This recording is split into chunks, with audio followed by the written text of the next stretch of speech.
2020년 5월 12일 화요일 아침입니다. 오늘 우리가 함께 볼 말씀은 창세기 9장 19절부터 22절까지의 말씀이 되겠습니다. 창세기 9장 19절에서 22절 말씀, 19절 말씀부터 읽겠습니다. 노아의 이 세 아들로부터 사람들이 온 땅에 퍼지니라. 아멘. 이제 노아의 자손들이 세상으로 퍼져나가는 그런 모습이 보여집니다. 인류가 새로운 삶을 시작하는 그런 장면이라 할 수 있습니다. 여기서 퍼진다 하는 것은 마치 이렇게 민들레 홀씨가 바람에 날려서 막 흩어져 멀리 흩어지듯이 그렇게 흩어지는 장면이죠. 즉 노아의 후손이 온 땅으로 널리 퍼져 나갔음을 보여주는 그런 장면을 묘사한 것으로 인류의 확산이 아주 급속히 이루어졌음을 암시하고 있습니다. 이런 인류의 확산은 그냥 이루어진 게 아니죠. 멀게는 하나님께서 처음 인간을 창조하셨을 때 생육하고 번성하여 땅에 충만하라, 땅을 정복하라 1장 28절에서 말씀하시지 않았습니까? 이 말씀의 성취라고 볼 수 있습니다. 우리가 창세기부터 말씀을 하나하나 보면 정말 우리가 하나님의 말씀을 믿는 믿음의 눈으로 본다면 읽을 때마다 하나님께서 이미 말씀하신 것, 특히 신약 성경을 보면 구약을 통해서 약속하셨던 것이 하나씩 다 이루어지는 것을 볼 수가 있죠. 또 나중에 홍수 심판 이후에도 노아 자손들에게 똑같이 말씀하셨죠. 생육하고 번성하여 땅에 편만하여 충만하라. 그런 축복의 약속이 성취되는 것입니다.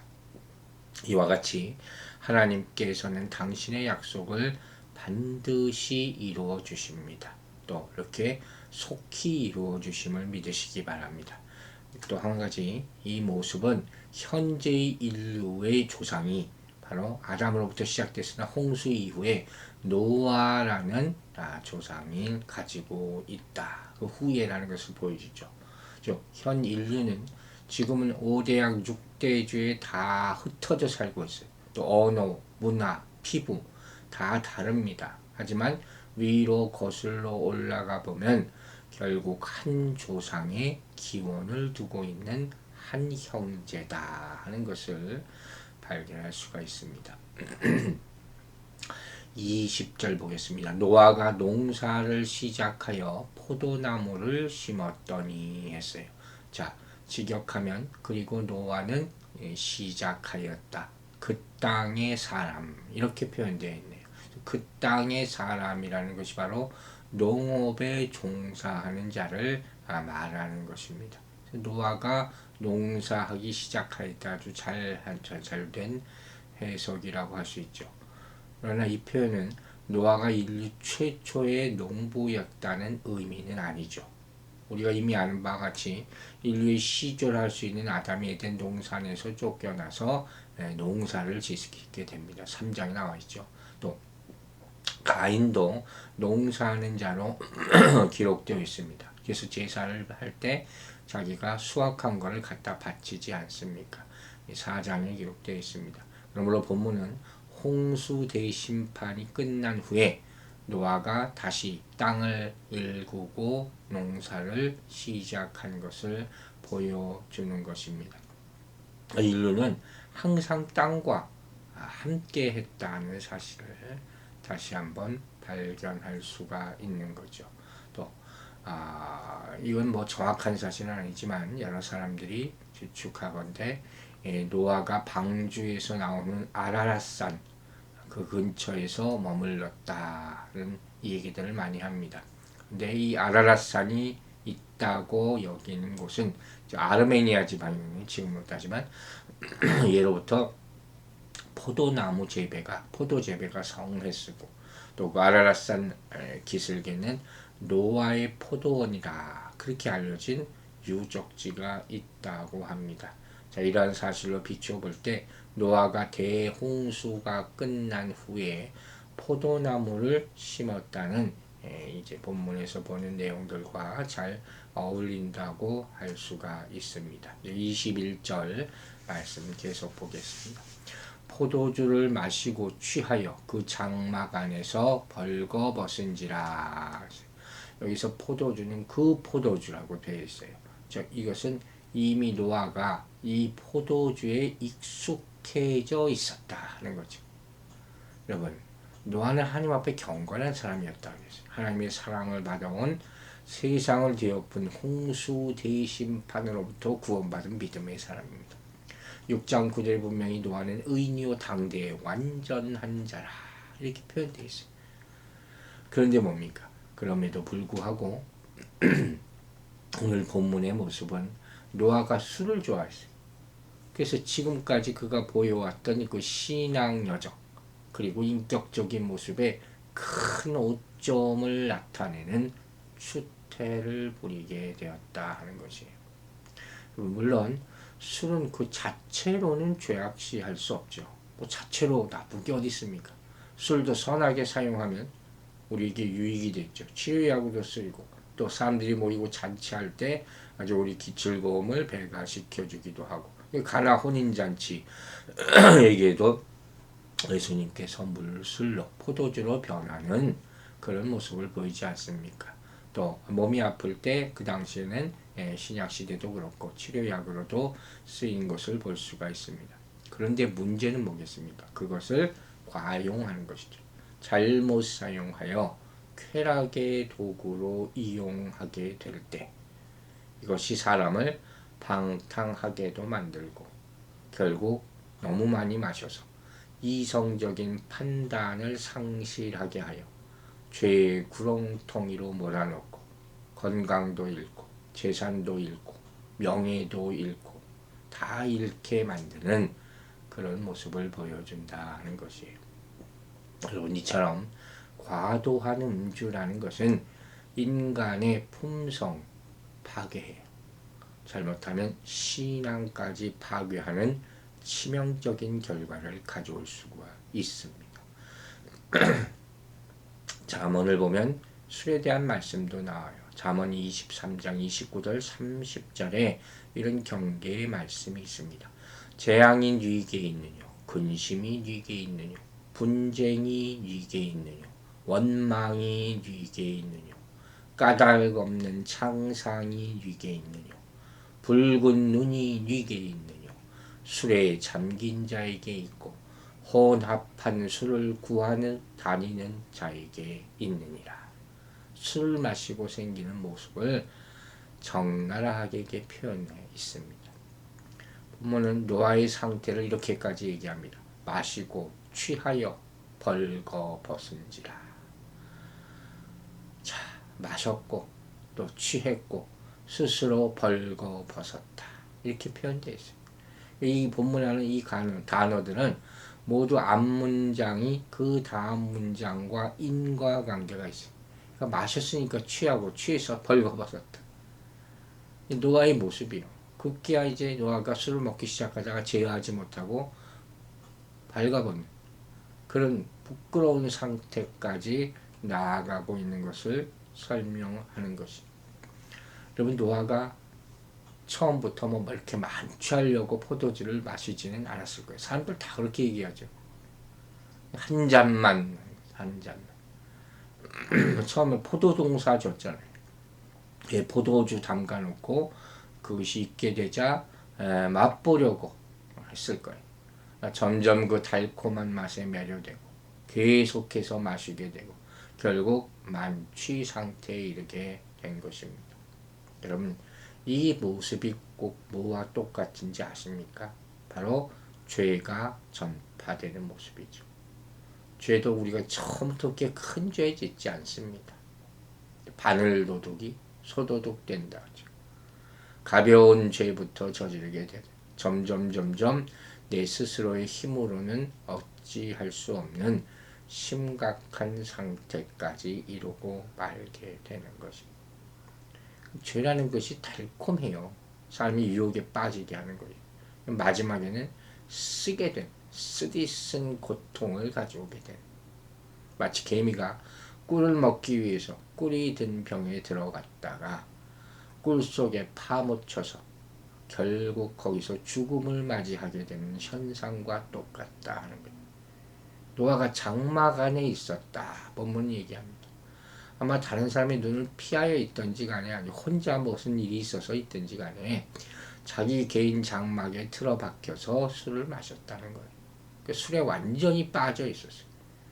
결국 벌거벗는 추태까지 보이게 된 것이죠. 22절 보겠습니다. 가나안의 아버지 함이 그의 아버지의 하체를 보고 밖으로 나가서 그의 두 형제에게 알리매.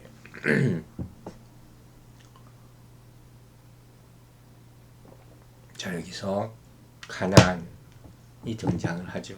여기서 말하는 하체는요, 이 의미심장합니다. 벌거벗다 해서 유리한 말이에요. 벌거벗은 그 자체를 의미하기도 하지만 본문에서와 같이 특별히 벌거벗었을 때 드러나는 성기를 가리키는 경우도 있어요. 그리고 여기서 보다 하는 것은 성경에까지 여러 차례 얘기했죠. 단순히 그냥 힐끗 보다 하는 의미가 아니라 면밀히 살피며 본다, 또 즐기면서 본다, 이런 무서운 의미도 감춰져 있습니다. 또한 이 어떤 사람은 24절이 자기에게 행한 일이라는 그런 설명이 나오거든요. 이것과 관련해서 당시 함이 아비 노아에게 어떤 변태적인 성행위를 하였을 것이다, 이렇게 추측하기도 합니다. 이런 극단적인 상황이 일어나지 않았을지라도 함이 아들로서 단순히 아비의 하체를 보고 깜짝 놀라거나 가리거나 못 본 척하거나 이런 것이 아니라 마음속으로 부정한 생각을 가지고 조롱하고 즐기면서 보았다는 것은 분명하다 하는 것이. 여러분 이거 보세요. 부패한 이 세상에 대한 홍수 심판이 있었습니다. 이게 이제 얼마 지나지도 않았어요. 벌써 노아가 술에 취해서 자기 스스로를 절제하지 못할 정도에 빠져버리게 돼요. 또한 아들이라는 사람이 아버지를 존경하지 않고 오히려 아버지의 잘못을 즐기고 조롱하는 모습이 나타나게 됐어요. 자, 안타깝지만 이 모습은 뭘 의미하겠습니까? 우리 인간이 얼마나 죄에 대하여 약한 존재인가 를 보여주는 거예요. 여러분, 노아는 당대 의로운 자라 그랬어요. 고린도전서 10장 12절 말씀이 떠오릅니다. 선줄로 생각하는 자는 넘어질까 조심하라. 우리 모두 조심해야 돼요. 스스로 우리를 항상 돌아보아서 악이 틈타지 못하도록 깨어 있어야 할 줄로 믿습니다. 이제 함이 아비의 하체를 보고 나서 어떻게 했습니까? 두 형제에게 알림해. 그리고 장막 밖으로 나가서 두 형제에게 아버지의 약점을 또 알리는 심각한 잘못을 계속해서 저지르고 있다는 거예요. 그래서 알린다는 것은 누설하다 혹은 배반하다, 이런 의미를 가지고 있어요. 당시 함은 아버지에 대해서 아들로서 마땅히 가져야 할 신의를 배반하고 아버지의 부끄러운 상황을 마치 해설하듯 자세히 말하여 공개해버리는, 이제 우리까지 알게 됐잖아요. 이처럼 함은 아비 노아에 대한 존경심이나 인간적인 연민은 전혀 없었을 뿐만 아니라 오히려 자신이 범한 죄악에 그들의 형제들까지 동참시키려는 그런 잘못을 저지르고 있는 것입니다.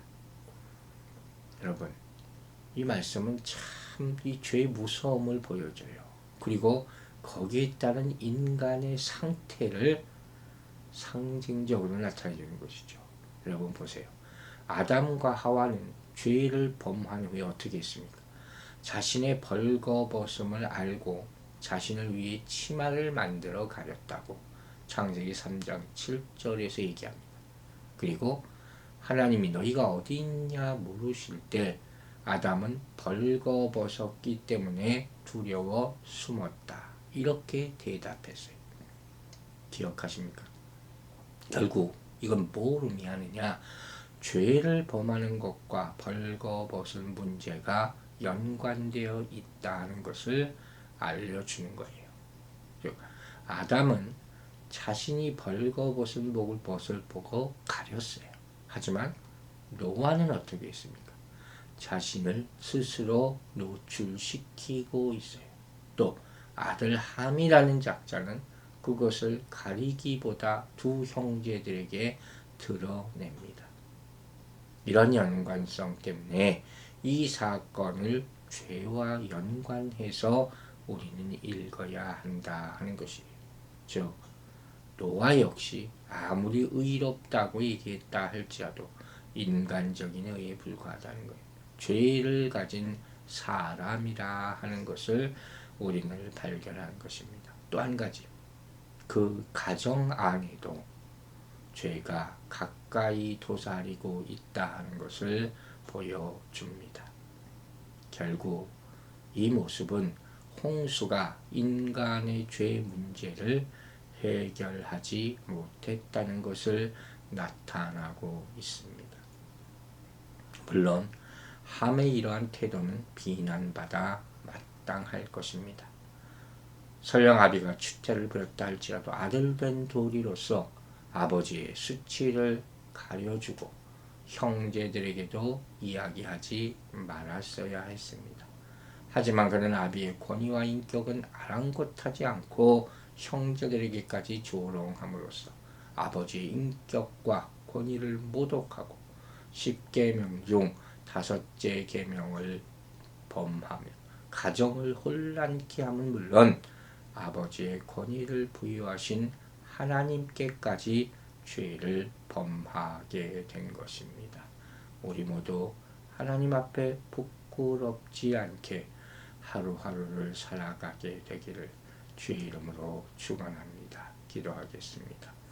하나님 아버지, 노아가 이렇게 술 취하여 죄를 짓고 아들 함까지 아버지를 부끄럽게 만드는 죄를 짓는 모습을 보였습니다. 죄의 뿌리가 이처럼 깊습니다.